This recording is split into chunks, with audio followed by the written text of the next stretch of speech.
भाजप बरोबर, पण आता ते नाकारतात की हां, पण आता भुजबळांनी स्पष्टीकरण केलं की मी असा कुठेही दावा केलेला नाही असं म्हणते. काय वाटतं बघा भुजबळ काय म्हणतायत किंवा प्रफुल्ल पटेल काय म्हणतायत, प्रताप सरनाईक काय म्हणतायत, भावना गवळी काय म्हणतायत, त्याला आता काय अर्थ नाही. हे सगळे एकनाथ शिंदेसह सगळे, अजित पवारांपासून सगळे हे पक्ष सोडून गेले ते ईडीपासून बचाव करण्यासाठी, स्वतःचं कातडी वाचवण्यासाठी, स्वतःच्या प्रॉपर्टीज वाचवण्यासाठी. तसं नसतं तर भाजपमध्ये जातात, प्रफुल्ल पटेल यांची इस्टेट मोकळी झाली नसती. भाजपमध्ये जाताच इतर अनेकांच्या प्रॉपर्टीज मोकळ्या झाल्या नसत्या. आणि सध्या तरी ईडी आणि CBIच्या फायली बंद करून कपाटात ठेवल्या नसत्या. मग हसन मुश्रीफ असतील, दिलीप वळसे पाटील असतील,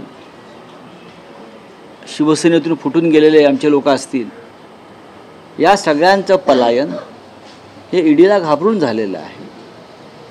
आता त्यांना भीती यासाठी वाटत नाही की महाराष्ट्र सरकार बदलत आहे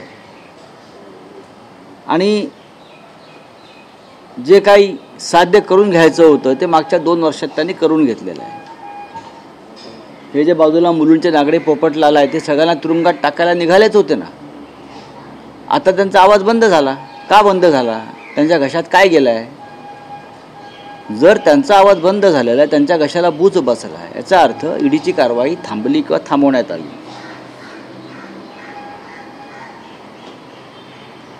छगन भुजबळ तुरुंगात जाऊन आले, त्यांचा पुतण्या तुरुंगात जाऊन आला, त्यांची प्रॉपर्टी अजूनही मला वाटतं जप्त झालेली आहे. अशा अनेकांच्या, प्रताप सरनाईक असतील, आहेत ना. प्रत्येकाला एक मोकळा श्वास घ्यायचा होता म्हणून त्यांनी आपापल्या पक्षाच्या पाठीत, नेत्यांच्या पाठीत खंजीर खुपसला. आता तुम्ही लपाछपी कशा करताय? मी नाही त्यातली कडी लावा आतली, काय गरज नाही.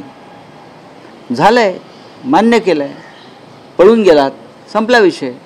बोला. राऊत साहेब, त्या काळी शिवसेना नेत्यांवरही असा काही दबाव होता का की त्यांनी भाजप बरोबर परत यावं, अन्यथा ईडी किंवा केंद्रीय यंत्रणा यांच्या कारवाईचा ससेमिरा मागे लागेल? अनेकांवरती होता, माझ्यावरती होता. मी ते अनेकदा, हे माझ्यावरती अशा प्रकारचा दबाव होता. हे मी तेव्हाचे उपराष्ट्रपती व्यंकय्या नायडू यांना पत्र लिहून कळवलेलं आहे. दिल्लीमध्ये काय झालं ते पत्र रेकॉर्डवर आहे. अनिल देशमुखांवर दबाव होता, अनिल परबांवर दबाव होता.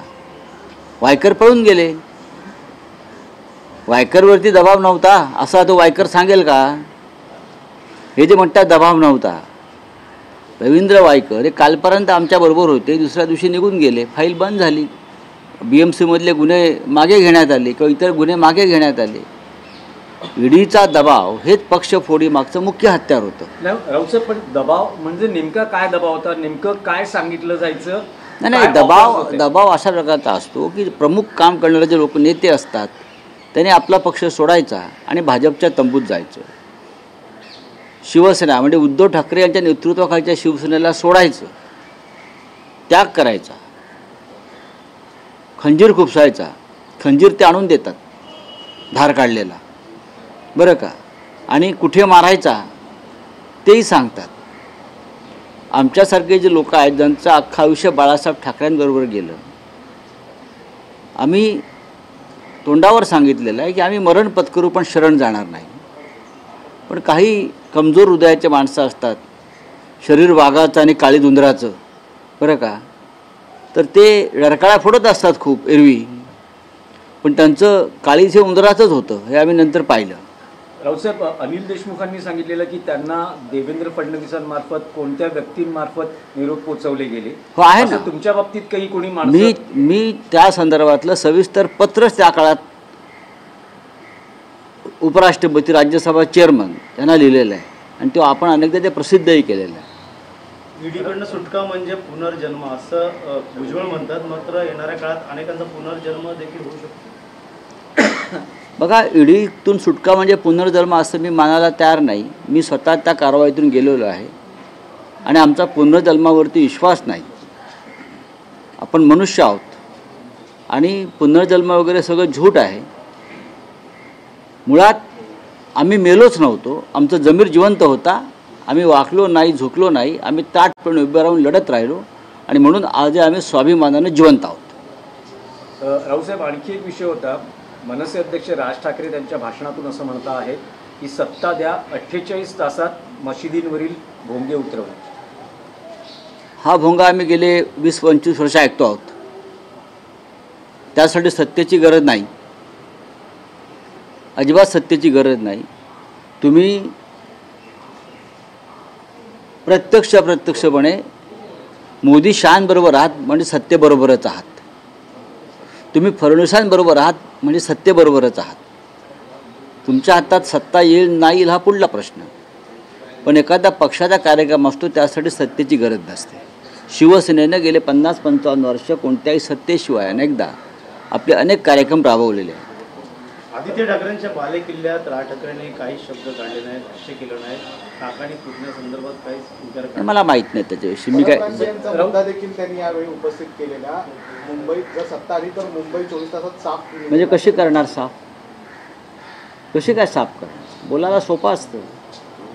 महाराष्ट्राची राजधानी आहे. सगळ्यात आधी मोदी शहाना साफ करा, तेच परप्रांतीय आहे.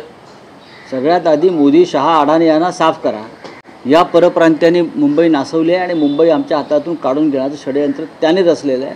पण दुर्दैवानं राज ठाकरे मोदी शहा अडाणींना मदत करत आहेत. राऊतसाहेब, 17 नोव्हेंबर शिवाजी पार्क मिळावं यासाठी शिवसेना आग्रही आहे. काल उद्धव ठाकरेंनीही म्हटलं की आचारसंहितेच्या याच्यात अडकवू नका, कारण 17 नोव्हेंबर बाळासाहेबांचा स्मृतिदिनी आहे आणि मैदानी सभेसाठी हवं आहे. मनसेही 17 तारखेसाठी आग्रही आहे. कायदा सुव्यवस्थेची परिस्थिती निर्माण करायला भाग पाडू नका असा इशाराही, संघर्ष होऊ शकतो असा इशाराही त्यांनी. ज्या अर्थी शिवसेना पक्षप्रमुख उद्धव ठाकरे यांनी ही भूमिका मांडलेली आहे, त्या अर्थी ती गांभीर्यानं घेणं प्रशासनानं गरजेचं आहे. 17 नोव्हेंबर हा हिंदुहृदय सम्राट शिवसेना प्रमुख बाळासाहेब ठाकरे यांचा स्मृतिदिन.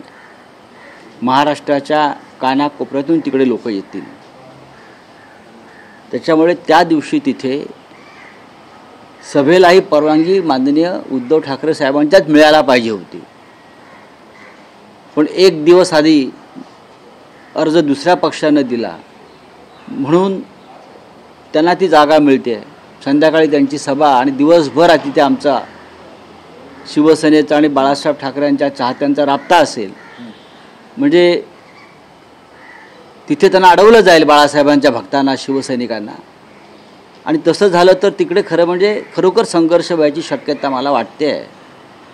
म्हणून प्रशासनानं वेळीच त्याच्यावरती पावलं उचलणं गरजेचं आहे. सुनील तटकरे असं म्हणतायत ते काय, त्यांना त्यांच्या म्हणण्याशी आमचा काय संबंध आहे? नाही, कशा करता? 2009, 2014, 2017 साली देखील आम्ही सत्तेत द्यायचा निर्णय घेतला होता. मात्र आम्हाला हा त्यांचा प्रश्न आहे ना. उद्धव ठाकरेंच्या तटकरे आहेत, तटकरे कुठेही सत्तेत जाऊ शकतात. जसे आता गेले तर आमचा त्याच्याशी काय संबंध आहे? राऊतसाहेब, मुख्यमंत्री एकनाथ शिंदे असं म्हणतात धनुष्यबाण उचलायला ताकद लागते. काँग्रेसकडे गहाण ठेवलेला धनुष्यबाण आम्ही सोडवला. मी याच्यावरती उत्तर दिलेलं आहे की जो माणूस स्वतःच मोदींच्या पायाशी गहाण आहे, जो माणूस स्वतः अमित शहाच्या पायाशी गहाण आहे, त्याने धनुष्यबाणाच्या गप्पा मारू नयेत. धनुष्यबाण हातात घेतला तो मोदीच्या कृपेने आणि त्या धनुष्यबाणासह आपणच गहाण आहात. आपण गहाण आहात लक्षात घ्या. मी परत रिपीट करतोय. एकनाथ शिंदे हे गहाण पडलेले आहेत शिवसेना आणि धनुष्यबाणासह. एकनाथ शिंदेचा विषय निघाला म्हणून काल एकनाथ शिंदेने देखील असं तो केलेला आहे की कोकणात नको असेल तो प्रकल्प आम्ही येऊ देणार नाही. श्रीकांत शिंदे देखील म्हणतात की बारचू प्रकल्प आम्ही येऊ देणार नाही. नवीन प्रकल्प बघू, डिसेंबर महिन्यात त्याच्यावरती आम्ही चर्चा करू. तेव्हा अशा प्रकारच्या चर्चेसाठी शिंदे कुठे सत्तेच्या आसपास नसते. उद्धव ठाकरे असं म्हणाले अमित शहा आणि कटेंगे तो कटेंगे हा व्हिडिओ अमित शहा मोदींचा फडणवीसांकडून ट्विट झालेला आहे. बटन घेतो एवढंच त्यांनी केलं. पुढचं काय? पुढलं सांगायला पाहिजे त्यांनी. त्यांनी आमचा पक्ष वाटला, बटेंगे. राष्ट्रवादी काँग्रेस बटेंगे बाटला. पण हीच वेळ भविष्यात सत्ता त्यांची गेल्यावर ते सुद्धा बटेंगे, झुकेंगे और नष्ट होंगे. हे त्यांचं प्राक्तन आहे, भविष्य आहे या पक्षाचं. योगींच्या संदर्भात बटेंगे तो कटेंगे असे पोस्टर्स मुंबईत लावले जातात. हे मला आश्चर्य वाटतं. योगी आदित्यनाथला 4 भाऊ आहेत आणि गेले 40 वर्ष 4 भाऊ एकत्र आले नाहीत. योगी आदित्यनाथला 4 भाऊ आहेत आणि गेले 40 वर्ष हे 4 भाऊ एकत्र येऊ शकले नाहीत. अनेक वर्ष योगी आपल्या आईला भेटू शकले नाहीत, तिथे बटेंगे. आपल्या वडिलांच्या अंत्ययात्रेला गेले नाहीत, तिथे बटेंगे. आणि हे स्वतःला हिंदुत्ववादी आम्हाला बटेंगे, कटेंगे, छटेंगे हे आम्हाला शिकवतात. ज्याने आयुष्यभर ज्या भाजपनं या देशामध्ये बटेंगेचं राजकारण केलं, त्यांना आता सत्तेसाठी, निवडणुकासाठी ही घोषणा द्यावी लागते आहे. आम्ही राष्ट्र, समाज एकत्र ठेवण्यासाठी संघर्ष करतो आहे आणि ते बटेंगे आणि कटेंगेची भाषा करतायत दुर्दैवानं. नरेंद्र मोदी महाराष्ट्रात प्रचाराला येत आहेत. 8 नोव्हेंबरला त्यांचा रोड शो आणि सभांचा धडाका सुरू.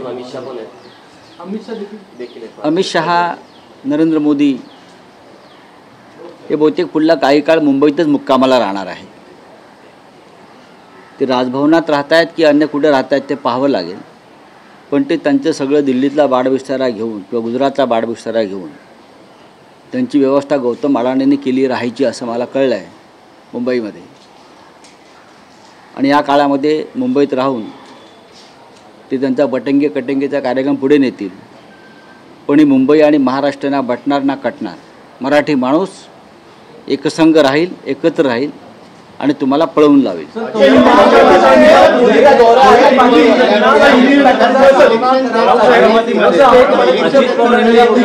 अजित पवारांनी एक बोलिये राऊत साहेब एक पंचसूत्रीची जाहीर केली आहे.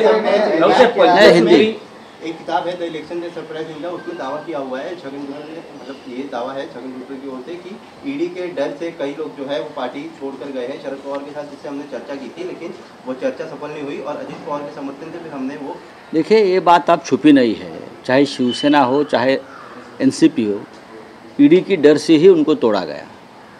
छगन भुजबल साहब और उनका भतीजा खुद ईडी के जेल में जाकर आए हैं और भी बहुत से लोग जाकर आए. फिर भी वो लोग चले गए. हमारे जैसे लोग, अनिल देशमुख जैसे लोग हैं, उन्हें डरे न झुके और हम लड़ते रहे और लड़ते रहेंगे. बात ऐसी है, अब धीरे धीरे ईडी का डर ख़त्म हो रहा है. इसलिए कि लोकसभा चुनाव में जो निर्णय आया है, मोदी और शाह ने जो बहुमत गंवाया है, उससे ईडी भी ठिकाने पर आई है. और आने वाले दिनों में हमारा ये संघर्ष ईडी के खिलाफ जारी रहेगा, हम करते रहेंगे. राउत साहब, बीजेपी के साथ आने के लिए शिवसेना के नेताओं पर ऑफर या दबाव थे क्या? मेरे पे था ना, हमारे पे था, अनिल देशमुख पर था, अनिल परब पर था.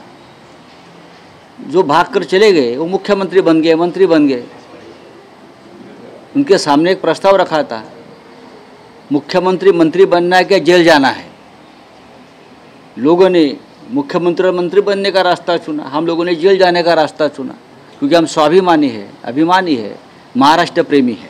राउत साहब, अनिल देशमुख जी ने किस तरह से उनके पास कौन व्यक्ति ऑफर लेके आया था, ये सब उन्होंने उजागर किया. हमने भी, आपके पास कोई ऐसा व्यक्ति आया था? हमने भी 3 साल पहले राज्यसभा चेयरमैन उस वक्त के वेंकैया नायडू जी को एक पत्र लिखा था और उसमें कहा था कि किस तरह से मुझे दबाव में लाकर बीजेपी में प्रवेश करने के लिए मेरे पे दबाव बनाकर मुझे धमकाया जा रहा है. मैं पूरे नाम के सहित दिया था. देवेंद्र फडणवीस ने एक वीडियो ट्वीट किया जिनमें लिखा गया है बटेंगे तो, और दूसरी तरफ प्रधानमंत्री का और अमित शाह का आज विधानसभा. देखिए, ये खेल उनका पुराना हो चुका है. ये खेल महाराष्ट्र में नहीं चलेगा. ये खेल लोकसभा चुनाव में भी नहीं चला. इस राज्य में ना कोई बटेगा ना कटेगा. बटेंगे तो आप लोग. बात ऐसी है कि ये बीजेपी वाले खुद बटे हुए हैं, ये बीजेपी वाले खुद बटे हुए हैं, दूसरों को बांटने की बात करते हैं, खुद बटे हैं। योगी आदित्यनाथ मुंबई आने वाले हैं तो उनके नाम से ये घोषणा लगी है बटेंगे कटेंगे बटेंगे कटेंगे। योगी जी को 4 भाई है, 4 भाई 40 साल में एक साथ नहीं मिले हैं कभी। कौन बटे हैं?